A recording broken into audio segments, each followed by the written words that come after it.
I love Ole Miss's shot to win in the Sweet 16.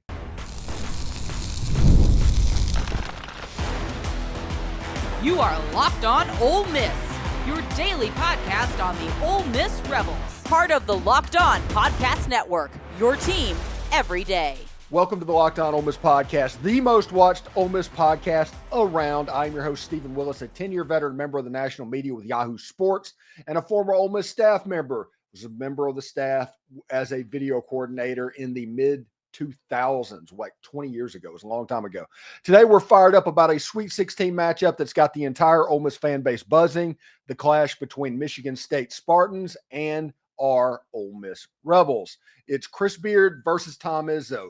College basketball's blue blood going head-to-head with a team that's going to only their second Sweet 16 ever.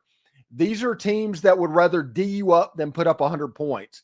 It is setting the stage for an absolute classic. According to FanDuel, this game line is at 3.5 points, which is closer than any of the other Sweet 16 games. So the stakes could not be higher. We're thrilled to have Dalen Flowers joining us today to break down this epic matchup, a game that could ultimately come down to who wants it more. Remember, we're free and available on all the podcast apps and on YouTube. Thank you for making Locked On Ole Miss your first listen every day, and a special hello to the insiders and everydayers who make the show what it is.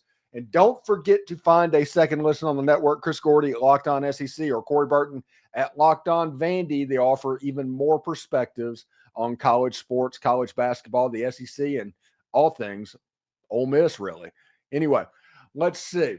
Let's go to Dalen Flowers real quick and find out what he has to say about this ball game. And Dalen, I'm really fired up. This is a game that I think Ole Miss should expect to win. And it's not a situation where, hey, we expect to win any game that we're in. But any team in the Sweet 16, every fan base, every team should be ultimately confident that they are going to get through. I don't care if you're playing Florida. I don't care if you're playing Duke. I don't care if you're playing Houston.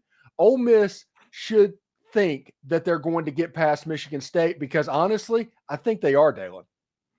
1,000%, man. This Ole Miss team is peaking right now. And when you're peaking at a time like Ole Miss is, that's a very dangerous basketball team. And I don't think many people want to see this team. And not only are they peaking, but they're led by a head coach that's very hungry right now. Chris Beard has gotten to this stage many times before in his career, but he's never exceeded those hungerness. He's gotten to the national championship game, but he's never won the national championship yet, and he's hungry. And I think as much as Ole Miss fans kind of joked and went back and forth with Tim Doyle this past week, I want to give thanks to Tim Doyle. I think what Tim Doyle has said over the last week pissed this Ole Miss basketball team off, and they use it as motivation to get past North Carolina, Iowa State. And I think that this is a team that I personally have not seen play this good since the start of SEC play. This is a team that over the past 2 games has shot the ball incredibly well from behind the arc, played a great half-court set of offense, kind of diverted a little bit from their defensive pressure, and we've kind of seen Chris Beard get on their heads about that a little bit, but it's still one of the best defensive performances I've seen from this team so far. But this team's hot. Every single player in this team is feeling like they have a certain role and they can excel in that role. And one of my favorite things for this game against Michigan State is, like you kind of just mentioned, Michigan State's a defensive team, and they're gonna battle, and they're gonna see how hot this Ole Miss offense is right now. They're gonna try to eliminate those powerness that we have on offense right now. But another key factor is, just like Chris Beard is hungry, Tom Izzo is very hungry too. He has not been able to be successful really over the last decade at Michigan State, although he's created a great resume and has won there. But over the last decade, he struggled, and he has an ultimate goal, and that's winning as well. And Michigan State are definitely a hungry team, but this Ole Miss team is peaking right now, and I don't know if anybody can stop them right now but themselves. So it's going to be a fun matchup against Michigan State, and there's so much to divert into moving forward with the game. Yeah, it should be absolutely fantastic because each team has weaknesses and flaws that can be exploited by the other team. And it's going to come down in a lot of ways to who wants it more. And right now, I think that Ole Miss's basketball team has kind of taken the personality of Chris Beard to where they're hyper competitive, super tough, kind of a nasty group of guys that always want to go at it. And I think in a rock fight, which this game absolutely has a chance to be a complete rock fight, what we thought the Ole Miss Tennessee game was going to be, this has a chance to be exactly that ends up 58-62 or something like that. I think in that situation, it's going to be a battle of who wants it more. And I think this team has taken on the personality of Chris Beard, and Chris Beard wants it more than anybody else in that building. Man, I think what's so unique about Chris Beard right now is I think a lot of people are in a way disrespecting his resume just because he's here at Ole Miss at a program that doesn't have much history as some of maybe the other programs he's been at or the teams in the Sweet 16. He made a statement, I think, in the SEC tournament, and someone asked him kind of like, what was it like going up against Hall of Fame coaches like John Calipari and Bruce Pearl? And he kind of just mentioned that, I've won every single school that I've been at. I'm not, trying to disrespect you or the question or anyone, but Chris Beard has won every single school that he's been at. He's been to a national championship. He's been to a Final Four. He led UALR to their first NCAA tournament. He led the Texas Longhorns to the number one ranked team in the country at that time when he was there. This is a guy that has the capabilities of doing anything. And what is profound me to believe in this Ole Miss team is over the last two games is first you look at the North Carolina game, got up big, got complacent in that second half, almost let North Carolina come back, but didn't let go of what the main goal was, and that was to win the game. And they held the ball and made sure they did things that were smart enough to not lose the game, even though they almost did, and they gave it to their best player, who was Sean Padulia, and he took over, just like he did in the Arkansas game and win that game in the SEC tournament. And then you look at the Iowa State game, and I'll be honest with you, Steven, those first 2 or 3 minutes, I was a little concerned. I look at the Iowa State size before the game starts, and I see their rebounding numbers, and I see the way that they play a kind of a 2-3 zone at times. I was concerned, that there were times where Ole Miss in those first couple minutes of the first half, there was 3 or 4 guys in the paint, and they were still getting out rebounded by one Iowa State player. But then a light switch. Brakefield came in, and the entire environment of the team switched. I saw guys take over roles that I have not really seen them take over in past relationships and games. This is an Ole Miss team that played much like they did against Kentucky earlier this year in Oxford. They shot the ball incredibly well. When Ole Miss does that and they play the defense like Ole Miss plays defense, there's no stopping this team. And that is a key for success right now. Michigan State just played New Mexico State, an incredibly great team, but they didn't shoot the ball well at all. Shot less than 30% from three and less than, I believe, 45% from the field. They look like they're still trying to figure out their identity on offense, while Ole Miss, a team that has struggled offensively, is rolling on along with it. Matthew Murrell was shooting the ball well from behind the arc. Malik Dia, who we've seen, over the season, hit some very important shots, did the same thing against Iowa State. Sean Padulia did his thing. I thought Brakefield not only came in and changed the game with his energy, but his communication on the defensive side of the ball is very, very, very huge for this Ole Miss defense. He controls so much of the paint and is pointing and moving around some of these sets on the defensive side, and that leads for easy buckets for Ole Miss. So Chris Beard's hungry, this team's hungry, and they fed off the energy that I don't think much people are really respecting Ole Miss, because they look at Ole Miss and they think, what has this program done to be respected right now? Well, this team is going out to show you. And one more thing I will say as well, man, I think Matthew Murrell and Brakefield, and even Sean Padulia, even though he hasn't had a long career here at Ole Miss, but I think those guys are hungry to cement a legacy. I think that, Brakefield and Matthew Murrell are looking at this like, I can do something here that's never been done. I've been a 3 or 4 year guy here, and I can really cement my legacy as being one of the greatest Ole Miss basketball players ever if we get this job done.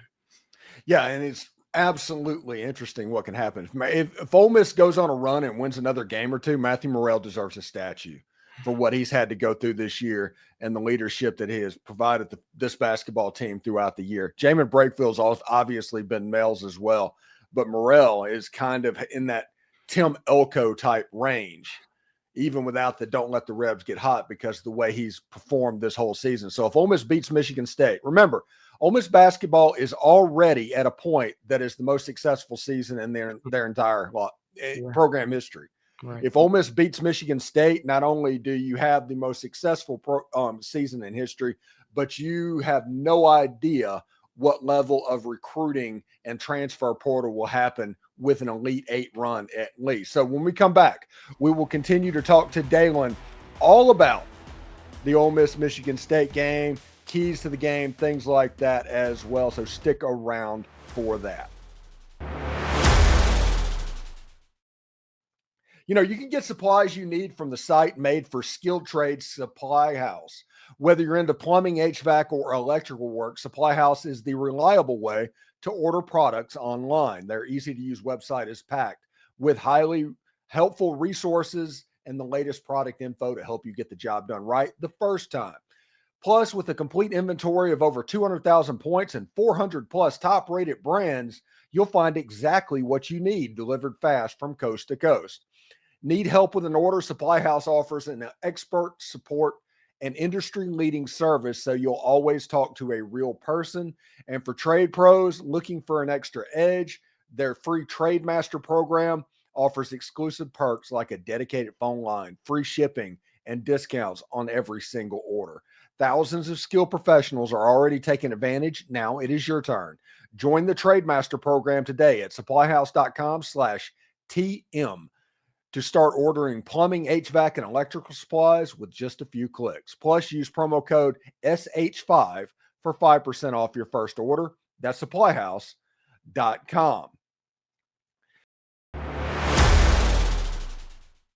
And before we get back in with Dalen on the other side of this break, I do want to let everybody know that next week the plan is to go to one show per day starting next week.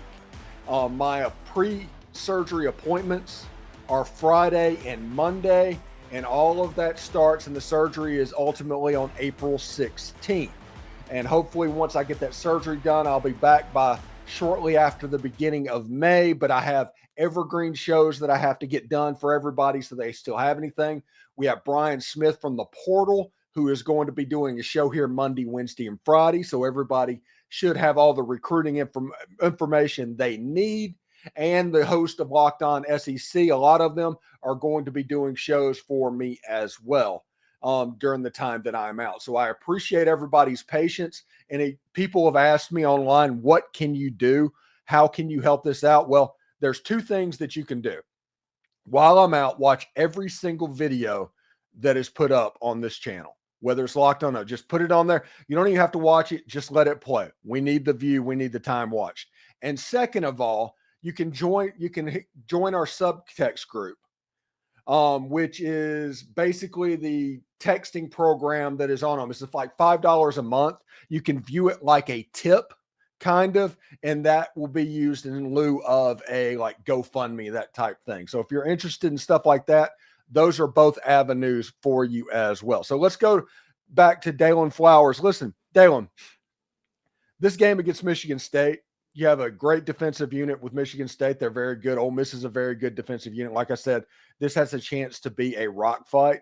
I want to compare this team to Tennessee, but I think Tennessee is a little bit better outside shooting team, which means if you can keep Michigan State out of the lane with the way it's set up. We had a Zach Berry on last night. And one of my theories in this tournament, and you've seen like shots get missed, layups, the rims have not been kind. I think this is a year when the rims, it's very hard. And that is really helping Chris Beard and his no middle defense and their corner threes and all of that. But also, Zach Berry says they kind of overinflating the basketballs. And that's something that they complained about last year as well. I think both of those are advantages for Chris Beard. And in this rock fight with Michigan State, I think that gives Ole Miss a little bit of an advantage, especially how well they're shooting the ball. Yeah, for Michigan State, they only have two players averaging more than double-digit points in the regular season. That's Jaden Akins and Jace Richardson. For Ole Miss, the goal defensively should be stop those two, control what you can with those two players, and let somebody else beat you. Simple as that. And Ole Miss has now gotten to the peaking point that I mentioned earlier, which is huge because you want to see stuff go in more than you want to see it go out. And right now, Ole Miss has a flow that they can knock down any single shot within their half-court set. And I think that's big because it gives Malik D, it gives Brakefield the opportunity, even David Barnes the opportunity, and Dre Davis as well, the opportunity to go to work in the paint a little bit more. We saw Malik D do it a little bit against Iowa State. We saw Dre Davis do it a lot against North Carolina. Those guys have the ability to shoot behind the arc when needed, but that's not their specialty. Their specialty is getting on the block, posting up, getting downhill, putting a shoulder to the rim and getting a bucket. What can they do to stop Michigan State in that terms? Make them play uncomfortable. This is a Michigan State team that did not shoot the ball well against New Mexico State and didn't necessarily shoot it well in the first tournament game either. And they've kind of relied on their defense so much to give them opportunities offensively, like Ole Miss has done a lot of the season. So how does Ole Miss win this game? They play their game, and they play their game well. It's all going to come down to Ole Miss, in my opinion. I don't think Michigan State can play as well as they did. I think New Mexico State played better than Michigan State did in New their Mexico. loss. Can you still hear me?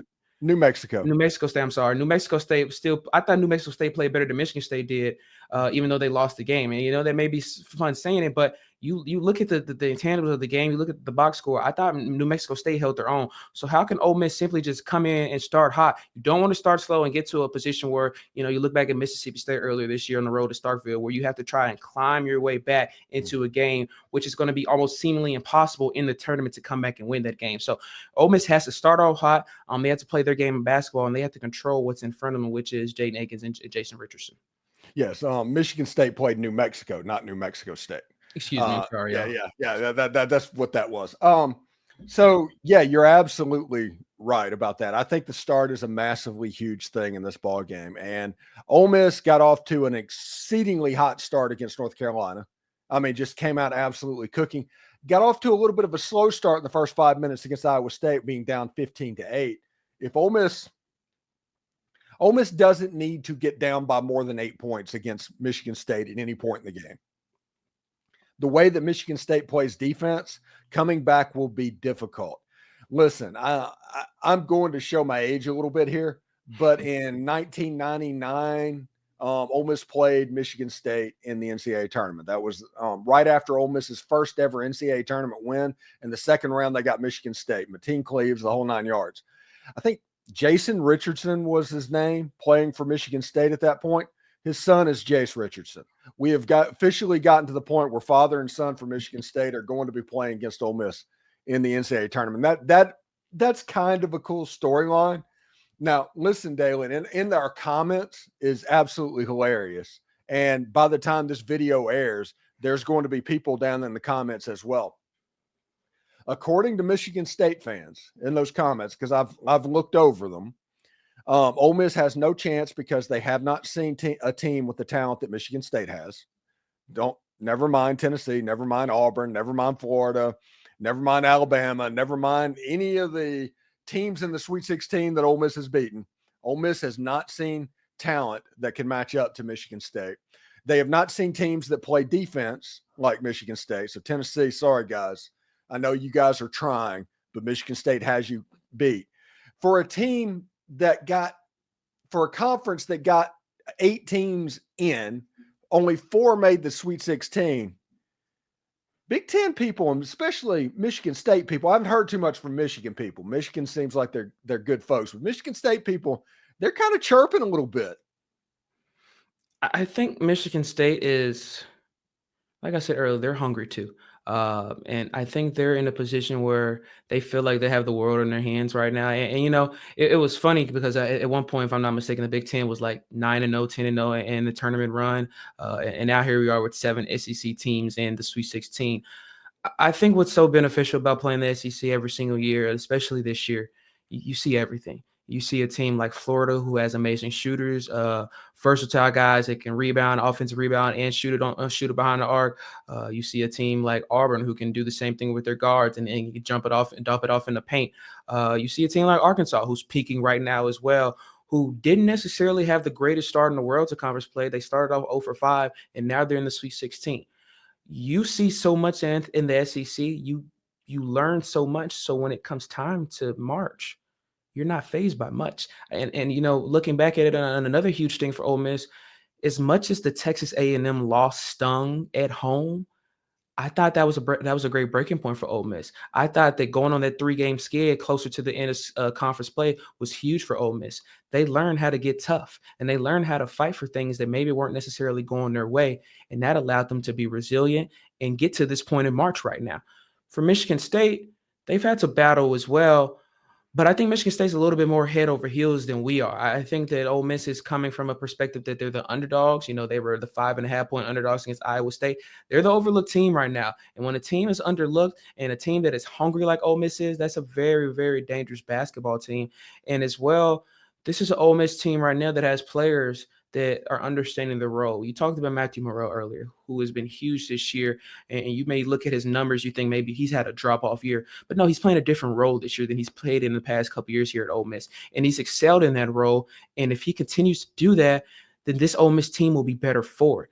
He's playing a role that now he's focused on the defensive side of the ball 24/7. But when he gets those, drop down screens, he can shoot a ball in the corner and make it. He can chase guys down because now he's given different roles that allows him more energy and stamina to play different things differently. So this Ole Miss team shouldn't even be worried about Michigan State fans. And I know they're not. But if they want to, they can use it as the same thing as Tim Doyle and use it as motivation. This is an Ole Miss team that is not knocking down any barriers right now. They understand what the tangibles are in front of them. And I have to give all the props to Chris Beard and this basketball team, but really quick to Keith Card as well. He did a fantastic job, made some hard decisions, and wanted to make sure that this athletic program was at the best of it can be, and he's done that so far. So Michigan State fans, Big Ten fans, I love it. I love that they're talking, it gives us a little bit more fuel and our energy to go off of, which I don't think they necessarily will want right now. But I think it'll be fun. And as well, it being in Atlanta is very huge, although I've seen some of the ticket prices, which aren't favorable. But hopefully a little bit more Ole Miss fans get to travel for that game than they did to get to Milwaukee. The Tim Doyle situation got Ole Miss really galvanized, and honestly, through the first two rounds. Now, Andy Katz has entered the chat. We'll talk about that as soon as we come back.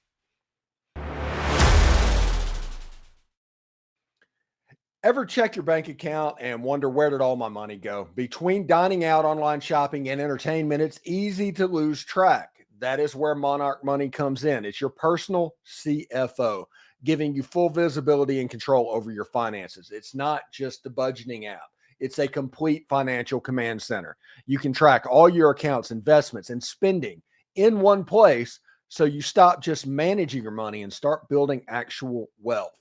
When I started using Monarch, I was beginning to realize how much money I was spending on food delivery. Now I budget smarter and I save a little bit more. Managing money with your partner is also smoother than ever. You can track your shared and personal accounts, set goals, and stay on the same page without the stress. Take control of your finances with Monarch Money. Use code LOCKEDONCollege, LOCKEDONCOLLEGE at monarchmoney.com for $50 off your first year. That's right, year. That's monarchmoney.com. Code LOCKEDONCollege for half off your first year. The NCAA tournament is here, and so is the Bracket Breakdown. Locked On Podcast Network and Amazon Fire TV channels are teaming up to deliver NCAA tournament coverage like never before. Watch studio shows featuring former players and Locked On's local experts as they guide you through every upset, buzzer beater, and bracket matchup. Stream it all for free on Amazon Fire TV channel. Search Bracket Breakdown to see it all for free. It's your team every day.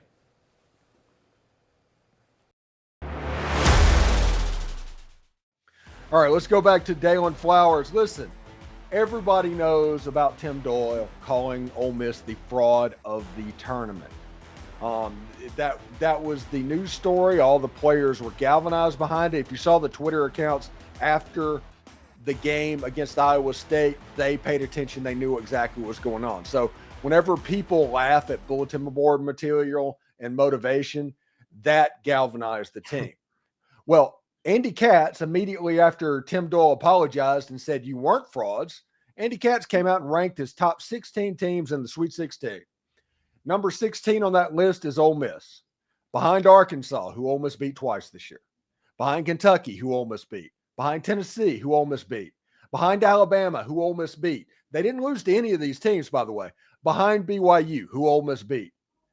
Obviously behind Auburn, who Ole Miss lost to 3 times, and behind Florida, who Ole Miss lost to. But there's a lot of W's on that list. Heck, even a preseason scrimmage, preseason game or whatever, exhibition, Ole Miss beat Houston.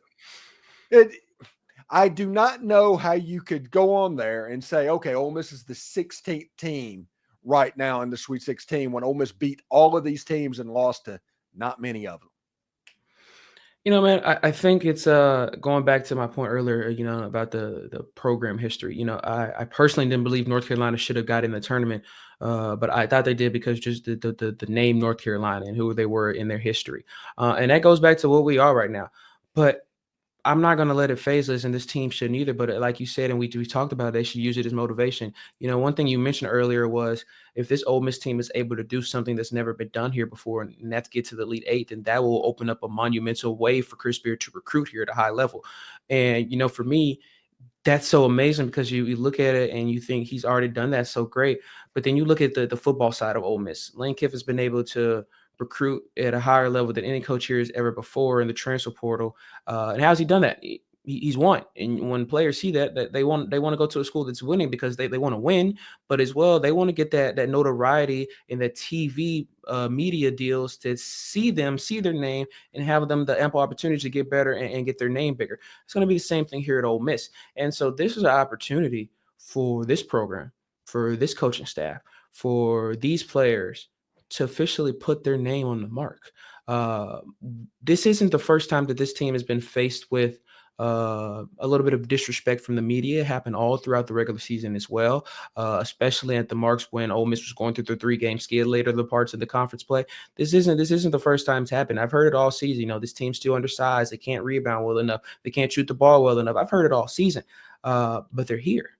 And there are a lot of teams that even beat Ole Miss this year, but aren't here right now, still playing for a national championship. And so Ole Miss, they have the opportunity to continue knocking down the barriers of what once was, just like Lane Kiffin has done. There's not been a better spell since the 60s for Ole Miss than right now in what Lane Kiffin is doing. And the same thing you can say for Chris Beard of this Ole Miss basketball team. So I'm not mad at any cast for doing what he did. He may have been trying to use it as a little bit of motivation for Arkansas and Ole Miss because, I think that even though like Arkansas, they were ranked 15th, that's a team that I think can compete with just about anybody in the rest of the Sweet 16, barring maybe Auburn and Florida. So I think that, Ole Miss is going to use that and look back on these things and say, okay, we did these things good. We did these things bad. How do we now make everything as good as we possibly can moving forward for the Michigan State game? All right, real quick. What is the game in the tournament? That's not the Ole Miss game that has your attention.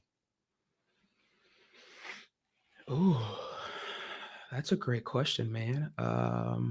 You think on that, I'll tell you right now. Mine is Alabama and BYU. That game is going to be 107-99, something like that. Neither one of those. That is an all gas, no breaks type game. They all shoot the third. That game is going to be so much fun. That is, and I think for me, for people that just kind of watch SEC basketball a lot, you don't get to see that a lot. But I ended up watching a lot of the Big Ten tournament this year with one of my good buddies over the break. And man, watching like Iowa and Illinois, some of these teams score like 90+ points was absolutely insane. So I love that point because it's something that we're probably not going to see too much from certain different teams. But Bama, throughout much of the regular season, was the number one scoring offense in the country. And BYU has looked phenomenal over the last 2 or 3 weeks. And so that's actually a really good game. I may go there with you. I think that's going to be a game that may be a really big different game than the rest of the other Sweet 16 games, which will make it more compelling and exciting from a neutral standpoint to watch. I think Bama, you know what, man? I have not really been on the big believer of Nate Oates and Bama. I think they're a really great team. I think they have really good players. I just think that they kind of lack that it factor right now. But I think if they have the chance to control and dominate BYU, then they may shut me up a little bit. But I think Nate Oates is hungry too, just like we've talked about with Chris Beard, Tom Izzo. But he's wanted a big win, and I think these Bama seniors who've been there for a few years, been to the Final Four, want to win too. So I think that actually will be a really fun game to watch. Dalen Flowers from the Rebel Walk and the Dalen Show podcast. Subscribe to it wherever you get your podcast. Dalen, did the Keith Carter interview come through? When are you doing that? We're working on it. I got word that everything will be approved when Keith got back from the men's basketball tournament. So as long as Ole Miss keeps winning, it's going to be a little while. But as soon as hopefully that run ends with the national championship, then Keith Carter definitely will be joining me on the show for an interview. So I'm definitely excited about it. All right. Thank you, Dalen Flowers, and good luck the rest of the tournament. Have fun with all that's going on and through your coverage in the Rebel Walk, man. We appreciate it, buddy. Thank you, man. Make sure you guys are tuning into the women's basketball team as well. Sweet 16 round. They're on fire right now. All right. So Thank you for tuning into the Locked On Ole Miss podcast, your go-to source for Ole Miss sports. We pride ourselves in offering the most comprehensive perspectives, which is why we're the number one Ole Miss podcast out there. Your support means the world to us. Thank you for making Locked On Ole Miss your first listen today. For your second listen, check out Locked On College Basketball with Isaac Shade and Andy Patton. March is here, so be the most informed college basketball fan throughout all of the madness. Find Locked On College Basketball on YouTube or wherever you listen to podcasts. Hotty toddy, everybody. And remember, analytics is just the old English word that means bad football. We'll see you tomorrow.